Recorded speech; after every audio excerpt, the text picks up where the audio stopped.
Sources telling Fox News that the Trump administration is hoping to cut down the number of U.S. troops in Afghanistan to about 5,000 by the fall. This as the New York Times publishes a disturbing new report saying Russian spies secretly paid Taliban militants to attack American soldiers. Mark Meredith has the full story.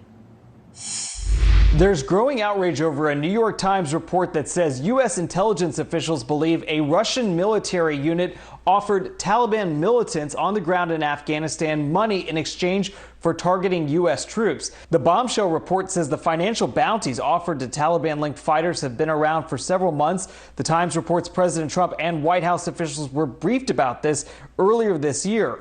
The president has repeatedly claimed he has taken a tougher stance on Russia than his predecessor, but critics claim the opposite. Among those, Virginia Senator Tim Kaine, he tweeted, quote, President Trump was cozying up to Putin and inviting him to the G7, all while his administration reportedly knew Russia was trying to kill U.S. troops in Afghanistan and derail peace talks with the Taliban. Russia's embassy in Washington called the Times story baseless and tweeted that the accusations are putting its own personnel at risk. The former U.S. ambassador to Russia tweeted he wants to know more, writing, quote, I hope we get to hear from Pompeo, Esper, and O'Brien regarding this dereliction of duty to defend American soldiers. I hope there's an explanation. I really do. Now, these latest developments come as the Trump administration works to draw down the number of U.S. forces in Afghanistan. Sources tell Fox's Jennifer Griffin the administration hopes to bring the total number of U.S. troops in the country down to 5,000 by this fall. President Trump has repeatedly called for the U.S. military to end its involvement in Afghanistan. He says troops are being used as a police force, not as a fighting force. Arthel? Mark Meredith, thank you. Eric? Arthel, new information is now being revealed about that explosion that rattled Iran's capital yesterday. You know, the government claimed that huge blast came from an industrial gas tank. But some newly released satellite images show that it came from the same area where it's believed that Iran has an extensive underground tunnel system and secret missile sites on the Parchin military base complex. So how do we find out what really happened and what caused it?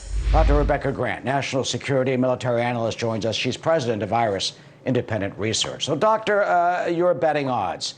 Gas tank, ballistic missile fuel, or ballistic missile warhead?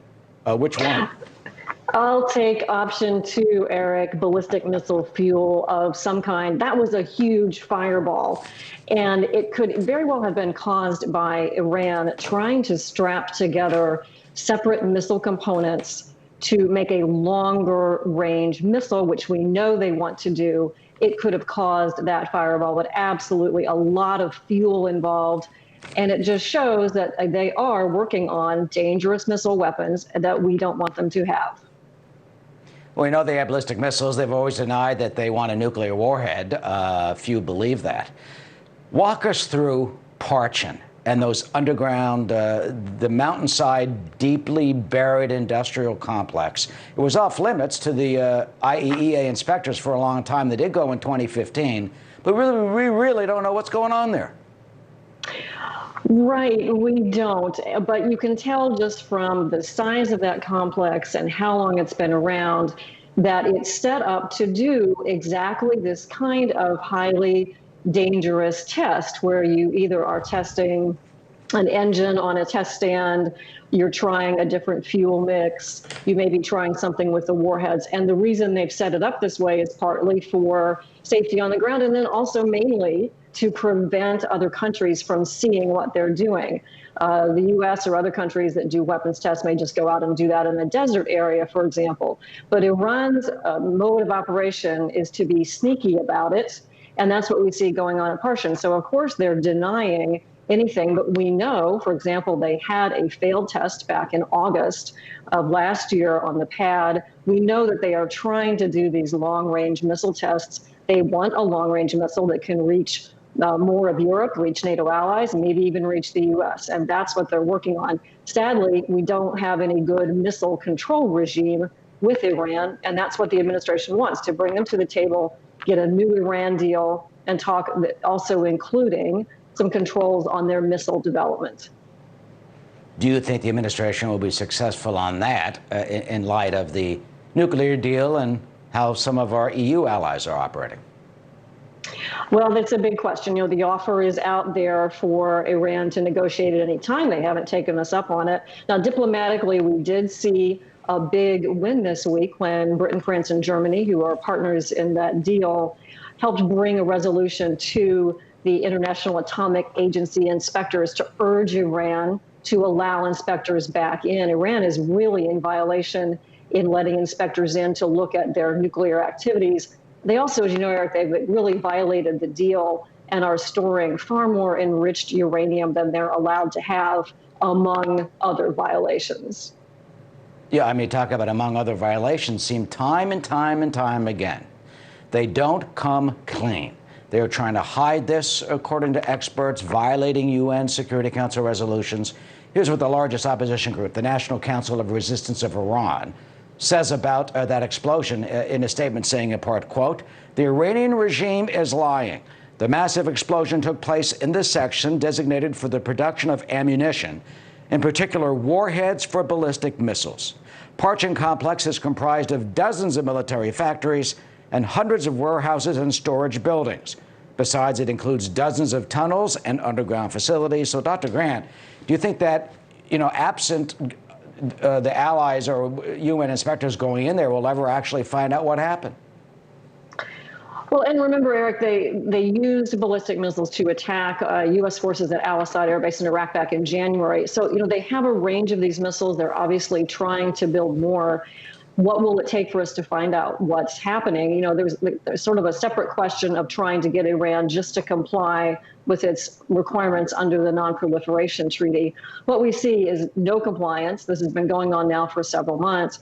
And the other big part to this story is that China is backing them up on this. China is Iran's big trade partner, and they really give them a backdoor to continue this illegal activity by continuing to buy their oil and not pushing them to comply with what the UN has requested. So China is at fault here as well.